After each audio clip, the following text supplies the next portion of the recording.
چطوری به عنوان ناظر گزارش حرفه‌ای و بدون عیب و نقص بنویسم؟ شما به عنوان ناظر توی بازدید از هر مرحله از ساختمانتون باید گزارشی به سازمان نظام مهندسی و مرجع صدور پروانه ثبت کنید و روند اجرای عملیات ساختمان رو باید بهشون گزارش کنید.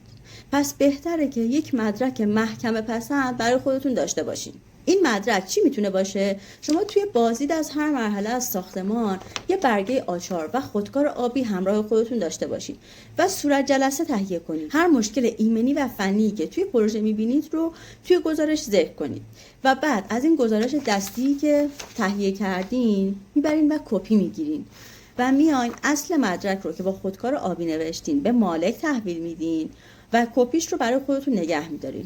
اما یه نکته، باید بالای برگه شما مالک بنویسه اصل مدرک به این جانب ابلاغ، تفهیم و تحویل گردید. ابلاغ یعنی اینکه به من اطلاع داده شد، تفهیم یعنی اینکه من متوجه شدم و تحویل یعنی اینکه به من تحویل داده شد.